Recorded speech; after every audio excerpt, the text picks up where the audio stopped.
독일의 폴란드 그쪽에 이제 아이슈비츠 강제 수용소의 생존자이자 노벨 평화상 수상자였던 작가 엘리 위젤이라는 사람이 있습니다. 독일어 발음으로 이제 비젤이라고 그러죠. 엘리 위젤이 그 유대인입니다. 유대인이 겪은 고난의 길을 돌아보면서 이런 말을 합니다. 시련과 고난을 겪은 사람은 전능하신 하나님께 세 가지 감사를 드려야 한다. 첫째는 시련을 이겨낼 수 있도록 힘을 주신 것을 감사해야 된다. 둘째는 시련을 끝내게 해주신 것을 감사해야 된다. 세 번째는 여기가 참 놀라운 통찰이 있습니다. 시련 그 자체다. 그는 이어서 고난은 창조의 비밀을 담고 있고 영원한 가치가 있으며 어떤 사람에게는 성장하고 변화할 기회라고 말합니다. 그렇습니다. 우리의 삶에 예고 없이 찾아오는 고난에는 하나님의 창조의 비밀이 담겨 있습니다. 그리고 고난은 우리의 관심을 영혼으로 지향하도록 하는 하나의 접촉점을 만들어줍니다. 그리고 고난은 변화된 삶을 살아갈 수 있는 하나의 기회가 되기도 합니다. 옆 사람하고 인사를 나누겠습니다. 우리도 시련과 고난을 감사하며 살아갑시다. 시작. 정말 그러신가요? 인사는 쉬운데 정말 하나님 시련을 주셔서 감사합니다. 정말 하나님 고난을 주셔서 감사합니다. 라고 기도하십니까?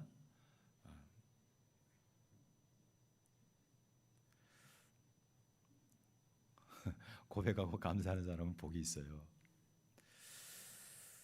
자, 하나님은 우리가 측량할 수 없고 이해할 수 없는 지혜와 지식의 부요함으로 심판받아 마땅한 죄인들을 구원하셨습니다.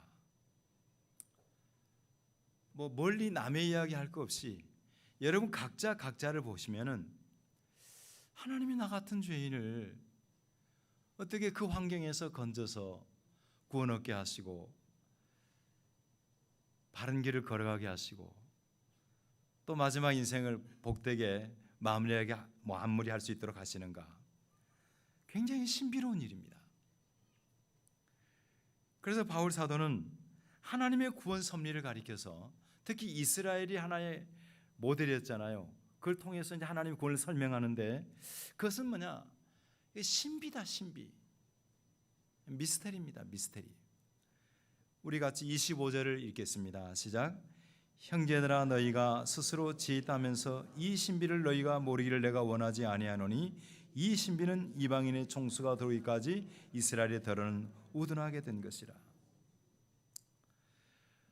로마서 9에서 10장에 이르러서는 바울 사도가 동족 이스라엘의 불신앙에 대해서 가슴 아파했지요.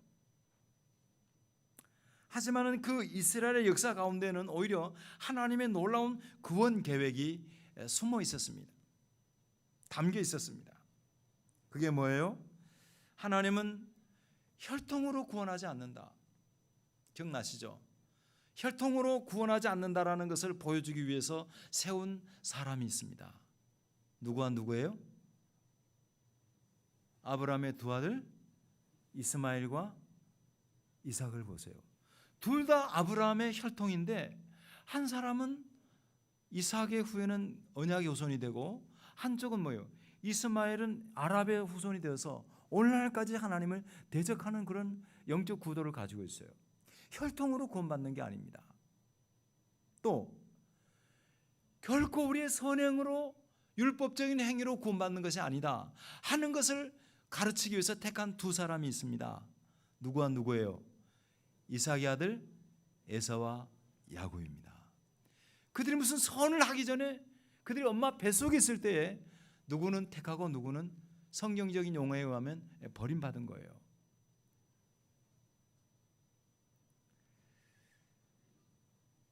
자, 그러니까 여러분 우리가 만약에 혈통으로 구원을 받는다 그러면 그 혈통을 어디서 구해오면 되겠지요. 근데 그게 아닌 거예요. 내 자식도 그런 거예요. 내 자식도. 내 자식이 내 믿음의 부모를 가진 자식이니까 자연스럽게 구원받겠지. 그렇지 않습니다. 선을 많이 행해서 구원받겠지. 전혀 그렇지 않습니다.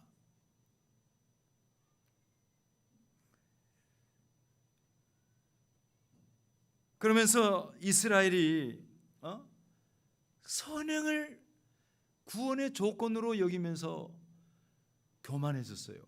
영적인 헛배가 불렀어요. 그래서 예수님이 말씀하셨거든요. 8가지 복을 말씀하실 때 의에 줄이고 목마른 자는 복이 있나니 저가 뭐요?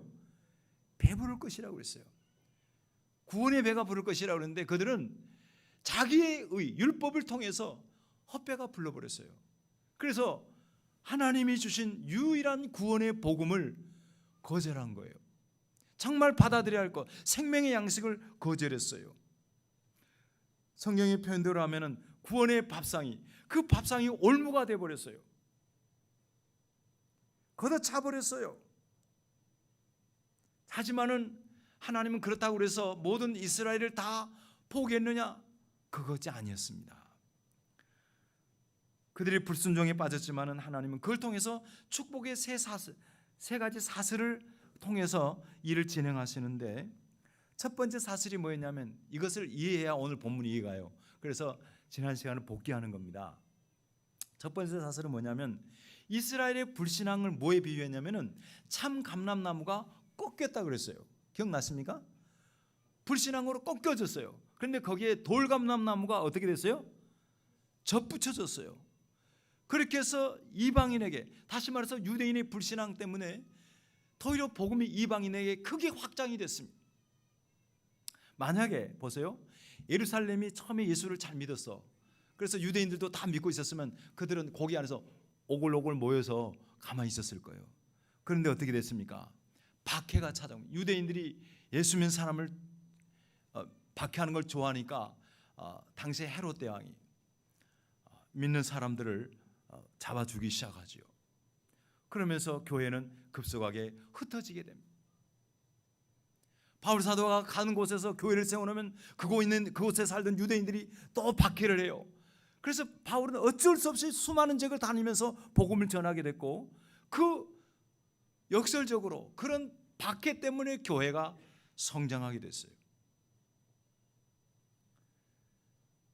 두 번째 축복의 사실은 이방인에게 복음이 확산되는 걸 보면서 유대인들이 마음에 선한 시기심이 생겼습니다.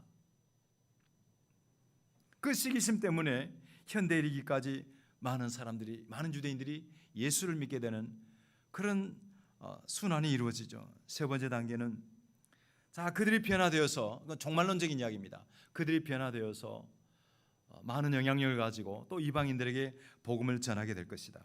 때문에 이스라엘이 불신앙으로 인해서 하나님이 아브라함과 맺으신 언약이 파기된 거나 실패한 것이 아니다. 분명한 것은 하나님이 구원하기로 작정한 사람들은 구원을 받는다는 것이죠. 이 놀라운 일들이 다 하나님의 구원의 신비다. 우리 다시 한번 25절을 보겠습니다. 25절 시작. 형제들아, 너희가 스스로 지있다면서 이 신비를 너희가 모르기를 내가 원하지 아니하노니, 이 신비는 이방인의 충만한 수가 들어오기까지 이스라엘에 더러는 어느 순간까지는 유대인들이 우둔하게 돼요.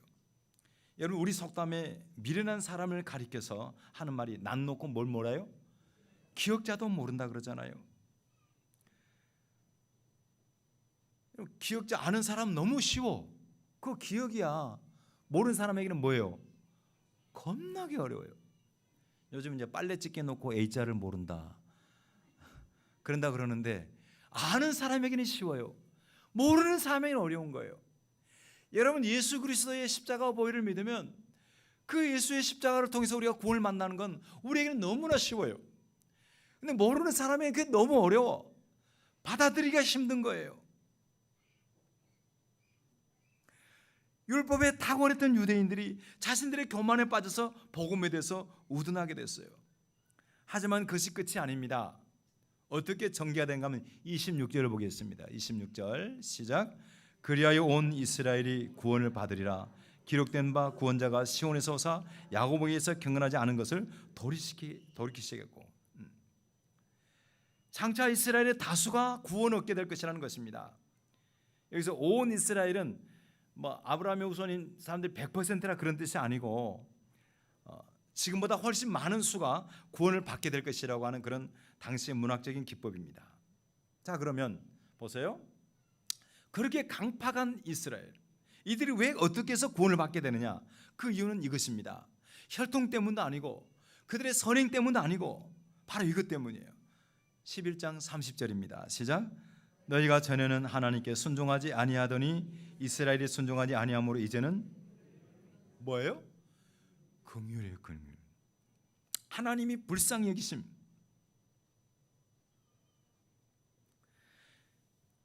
여러분, 하나님께서 죄인의 완악함을 다루는 방식은 뭐냐면 긍휼입니다.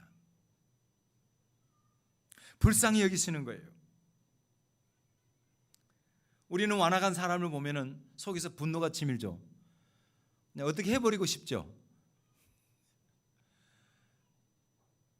우리 어머님이 예수를 믿기 전에는 입이 좀 거치셨습니다. 왜냐하면 남자들 속에 사시느라고, 안 그러면 애들이 말을 안 들으니까 저렇게 하면 다리 몽둥이를 뭐요? 확 분질러 본다이. 하나님도 우리 같으면은 다리 몽둥이를, 나만한 다리 몽둥이 없어. 팔모가지? 나만한 팔모가지 없어.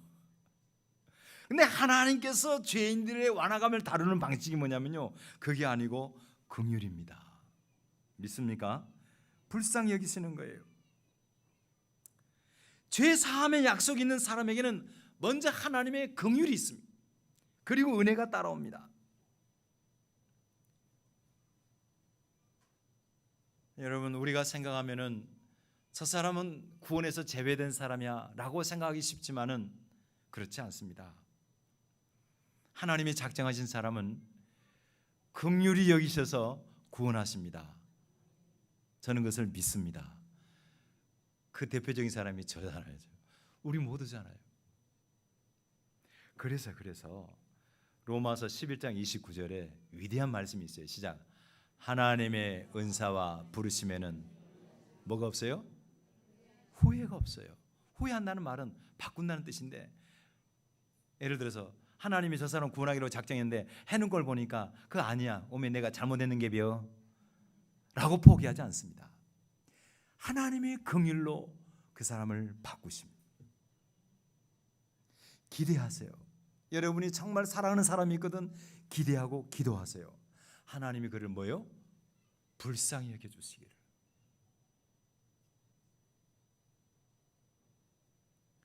이스라엘을 긍휼히 여기셔서 구원하신 것처럼 하나님은 당신이 택한 사람이 비록 완악함 가운데 있다 할지라도 불쌍히 여기실 거예요. 그렇게 하신다고 말씀하셨어요. 그렇게 돼서 구원할 줄을 믿으시기를 바랍니다. 그래서 예수 안에서는 우리는 늘 소망을 갖고 있는 거죠. 여러분, 우리의 완악함이 얼마나 큰지 몰라요. 하지만은 하나님의 긍휼하심은 그 완악함보다 훨씬 커요. 훨씬 커요. 충분히 덮고도 남습니다. 그래서 11장 32절에 이렇게 말씀하잖아요. 시작.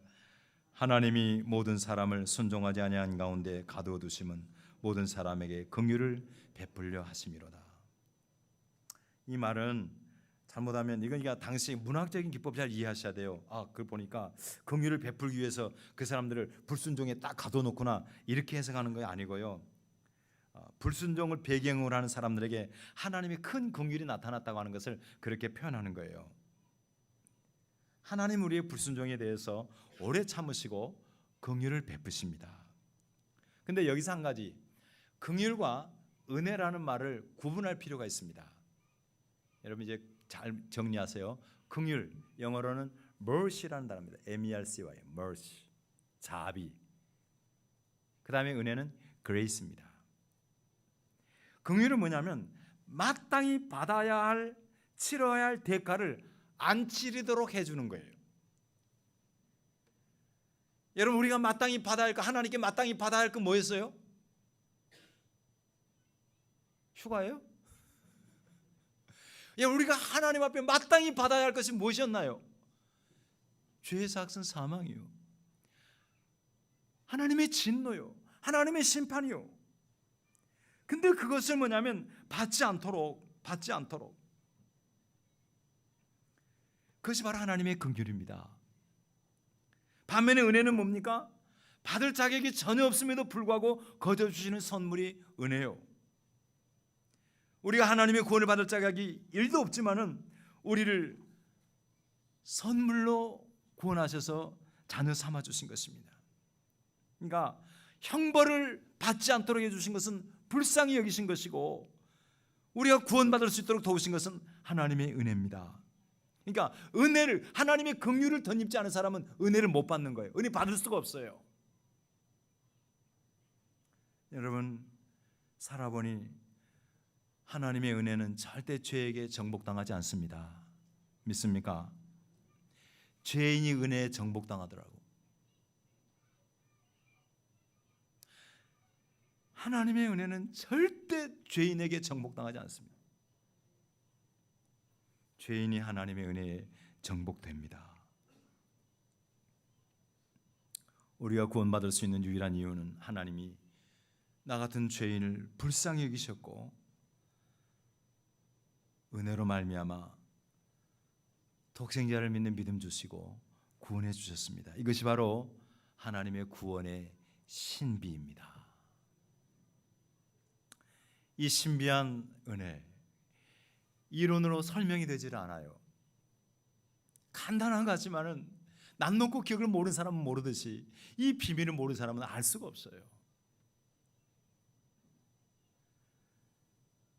어떤 사람이 그런 이야기를 해요. 나는 내 머리로 이해되지 않는 것은 믿지 않습니다. 여러분의 머리가 얼마나 좋은지는 모르겠는데 우리 IQ가 높으면 몇이에요? 125 넘어가기 어렵습니다. 우리 IQ로 하나님의 일하시는 것을 다 헤아린다는 것은 굉장히 우스꽝스러운 이야기예요.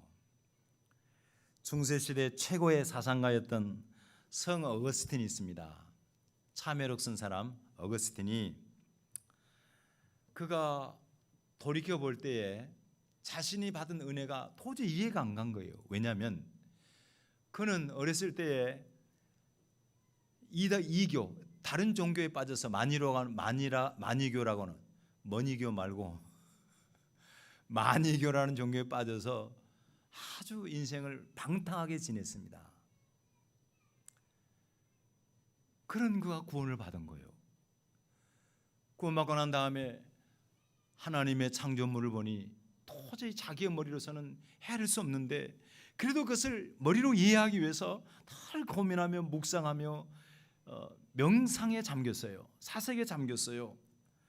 그러면서 어느 날 지중해 바닷가를 거니고 있는데 바로 앞에 천진난만한 소년 하나가 자기 앞에서 이만큼만 웅덩이를 파놓고 바닷물을 표주박에 담아서 자꾸 이쪽으로 옮기는 거예요. 그래서 물었어요. 얘야, 지금 뭐하고 있니? 그래서 소년이 대답하는 게, 예, 저요, 이 표주박 가지고요 바닷물을 다 퍼서 요 웅덩이에다가 차우려고요. 이 양이 시작한 거니까 평생 할 거예요. 그래서 기가 막힌 어거스틴이, 예, 그만하고 집에 가, 엄마가 기다려. 그 어리석은 짓이야. 그랬더니 소년이 일어나면서 하는 말이, 선생님은 그렇게 작은 머리로 하나님의 섭리를 다 알려고 하잖아요. 깜짝 놀라서 정신을 차리고 보니까 소년이 간데 없이 사라진 거예요. 하나님이 깨닫게 해주신 거예요. 여러분, 지금까지 우리가 로마서 구원교리 1장에서 11장까지를 살펴보았는데 그것이 논리적으로 설명되는 것이 아닙니다.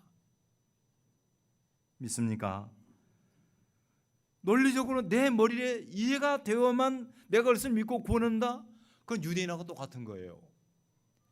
그렇게 해서는 구원이 없어요. 하나님 그런 방식을 하지 않고요, 다만 불쌍히 여기는 겁니다. 아멘. 이게 복음이에요. 그 복음을 그냥 받으시라고, 생명의 양식으로 오신 예수님을 받아 먹으라고.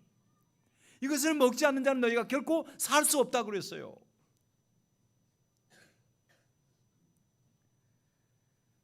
그래서 바울 사도는, 그 머리 좋았던 바울 사도, 헬라 철학에 능통했던 그 역시 이것을 비록 하나님 앞에 설명을 그냥 그 로마 교회가 알아듣도록 말은 했지만은 결국에 와서는 이겁니다.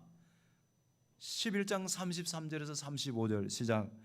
깊도다 하나님의 지혜와 지식의 풍성함이요 그의 판단은 헤아리지 못할 것이며 그의 길은 찾지 못할 것이로되 누가 주의 마음을 알았느냐? 누가 그의 모사가 되느냐? 누가 주께 먼저 들여서 갚으심을 받겠느냐?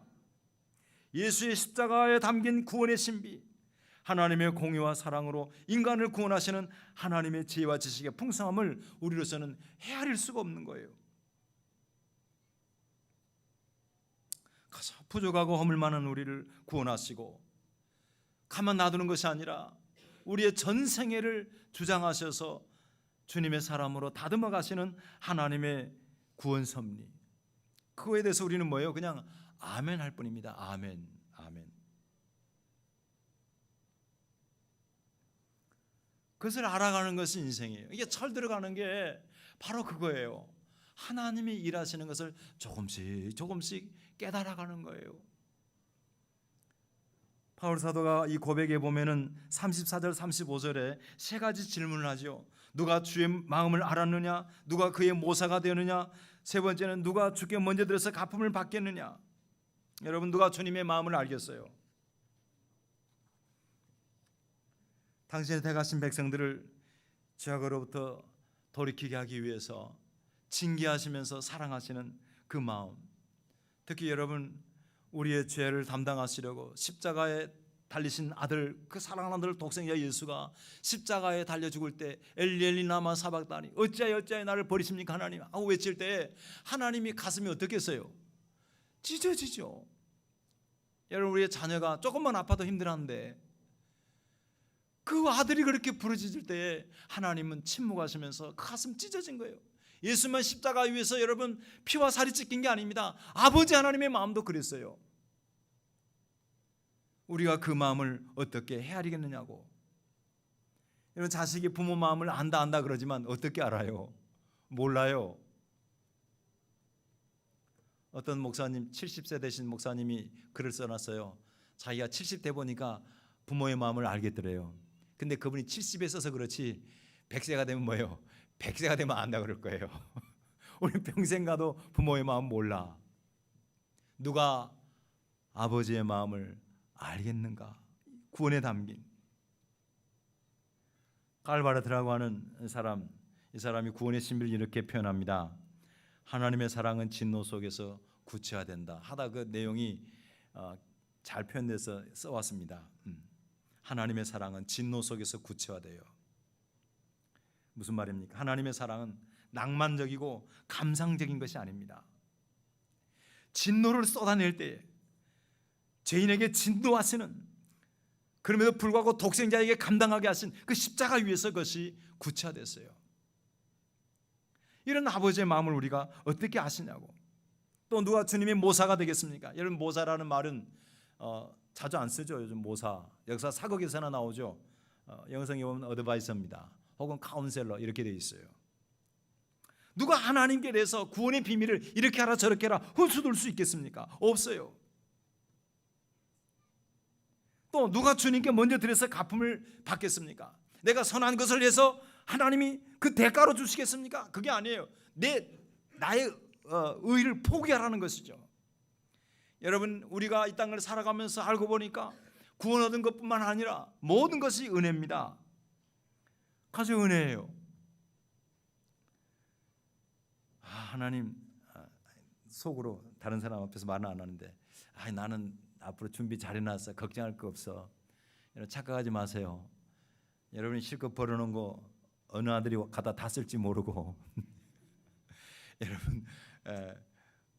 여러분 우리가 또 언제 아파가지고 어떻게 될지 아무도 몰라. 누린다 그래봐야 이거 얼마 안 돼. 이런 모든 것이 은혜입니다. 고백하시기를 바랍니다. 그러니까 예수 믿는 잘 믿는 게 뭔지 아세요? 막 내 의지를 하는 게 아니고요. 이제 하나님의 일하심에 나를 맡기는 거예요. 누가 독일의 세계적인 무용가였던 수잔 링케라는 분이 있습니다. 수잔 링케, 남자예요, 남자. 이분이 무용에 관한, 이제 무용 나이가 들어서 무용을 다 해보고 난 다음에 한 재밌는 말이 있어서 소개합니다. 그 독일 분인데 이런 말을 하셨어요. 뭐냐면 독일 사람들은 생각이 너무 복잡하다. 생각이 너무 많아서 무용하기에 적당하지 않다. 무용이란 음악의 선율을 이해하고 그 선율을 사랑하면서 자기의 생각과 자기 의견을 다 버리고 마음을 비우고 음악 선율에 내 몸을 맡기는 것이기 때문에 그렇다.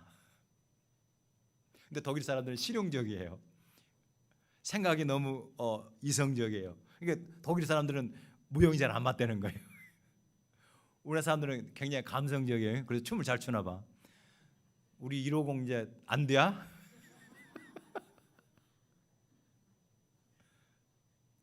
여러분, 이 춤이라는 게 나쁜 건 아니잖아요. 그 무용은 음악을 이해하고 그 음악에 내 몸을 맡겨야 아름다운 무용이 되는데 내 생각과 내 고집을 가지면 안 된다는 거죠. 근데 그 말을 가만히 그 글을 보면서 느낀 게 있습니다. 아, 신앙이 그런 거예요. 신앙이 내 생각 내 고집을 그대로 갖고 있으면 신앙생활이 안 돼요. 이 유대인들이 그랬다고. 유대인들이.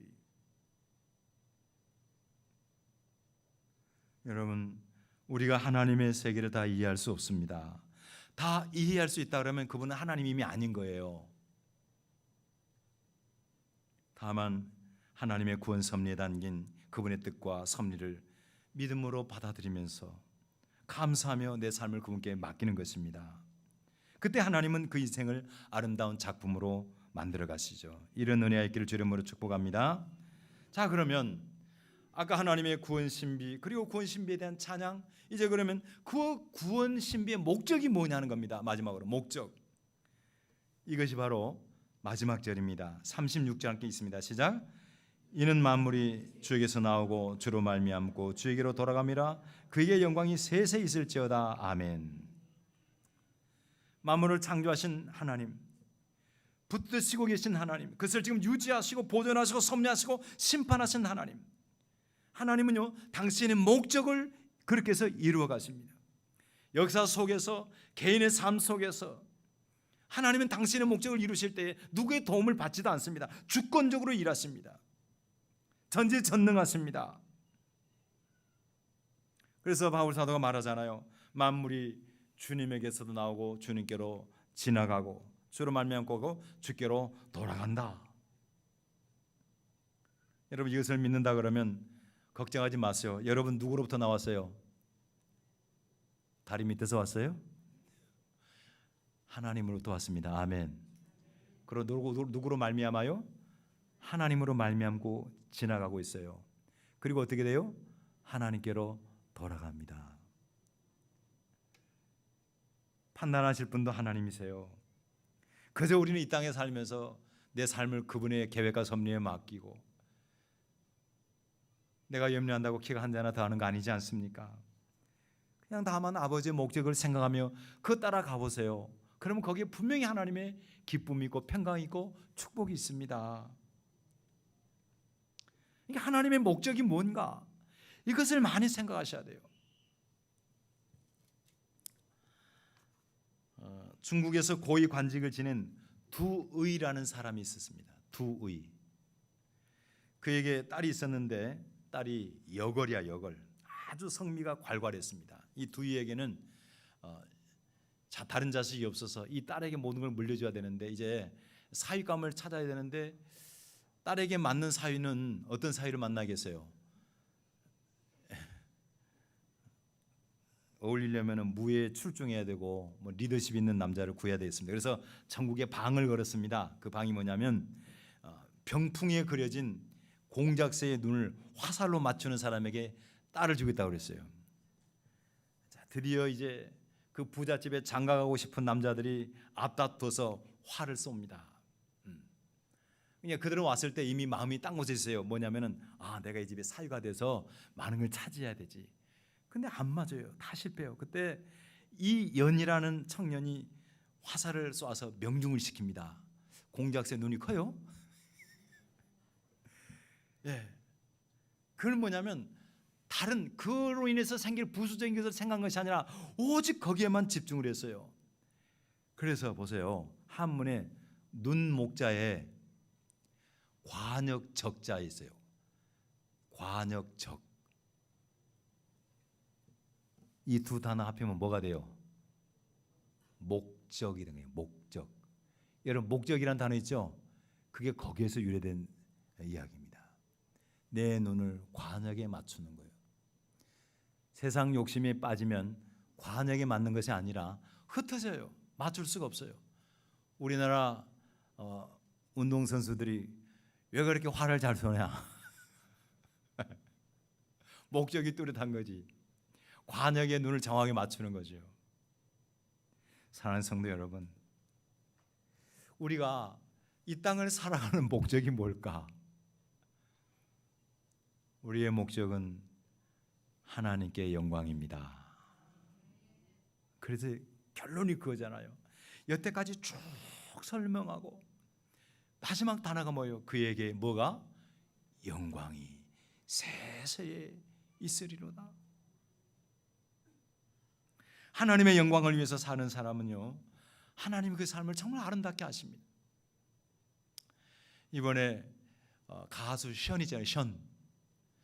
난 그분 놀랐어요. 뭘 놀랐냐면은, 보통 우리가 마라톤을 몇 킬로 뛰어요? 뛴 사람 42.195를 뛰잖아요. 근데 이분은 광복절날 몇 킬로 뛰는가 하면은, 광복절날 몇 킬로 뛰는가 하면, 광복절날 몇 킬로? 81.5킬로 뛰어요. 815. 진짜 81.5킬로 뛰는 거예요. 7시간 동안. 근데 그 이유가 뭐냐면은 하나님의 영광을 위해서. 그 독립운동한 후손들 가운데 가난한 사람들에게 집을 지어주기 위해서 그를 지금 몇 년째 해오고 있어요. 이번에도 해서 한 20몇 억을 모았더라고요. 물론 이제 뛴 사람들이 일정 기간 뛰면 뛴 만큼 돈을 내는 거예요. 상을 받는 게 아니고. 그리고 또 후원하는 기업들에서 협찬을 해서 그렇게 하더라고요. 그뿐이 아니죠.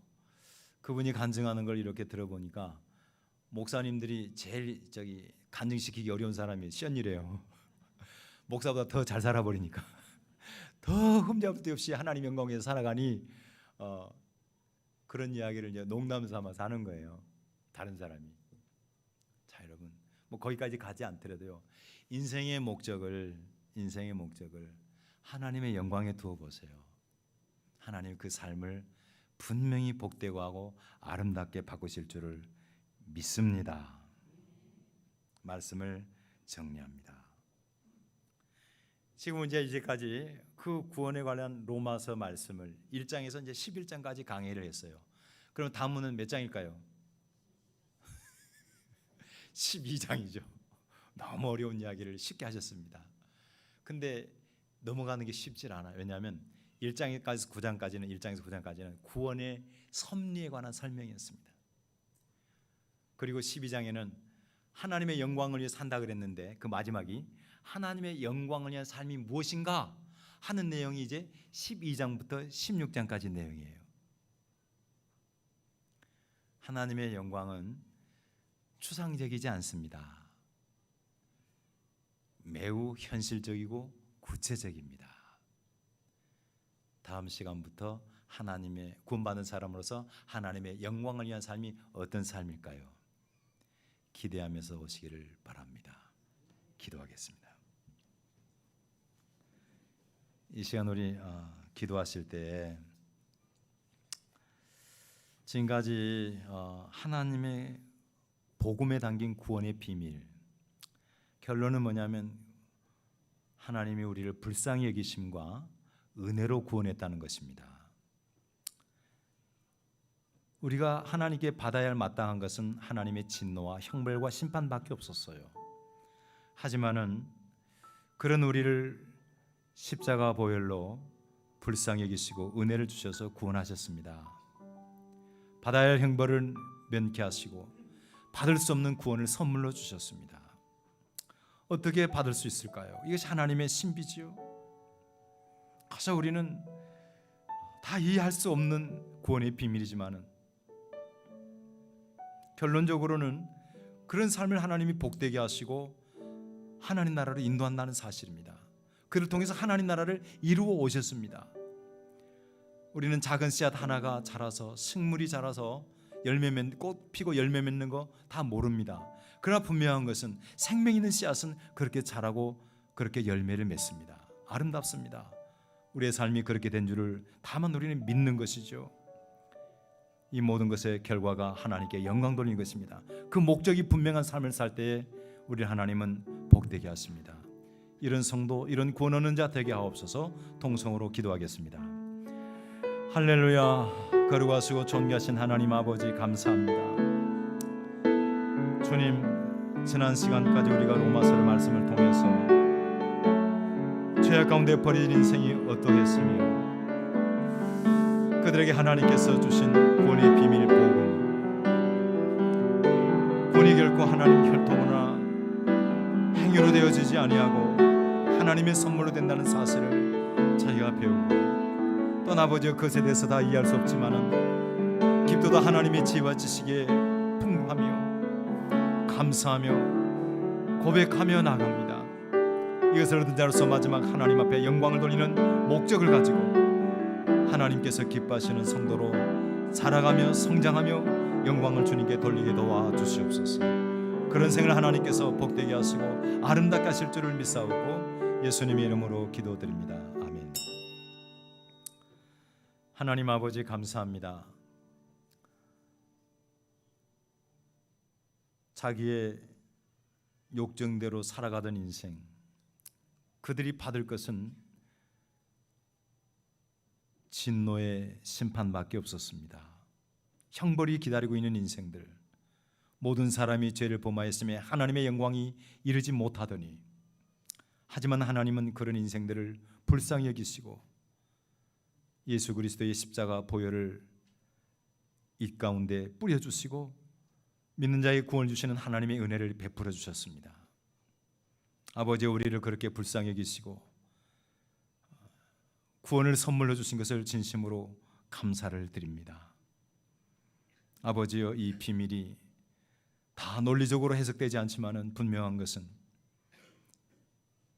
이 구원의 비밀을 믿는 자마다 영생을 얻었고 또 그 삶을 하나님이 복을 주셨으며 역사가 바로 그분을 중심으로 펼쳐진다는 사실입니다. 예수 그리스도의 복음 이야기. 아버지, 우리는 다만 그분의 은혜와 사랑을 감사하며 감격하며 무엇보다도 우리의 모든 인생의 목적을 하나님의 영광에 초점을 두는 것입니다. 주님, 그러한 우리 모든 화평의 가족들 다 되게 도와 주시옵소서. 예수님의 이름으로 기도드립니다. 아멘.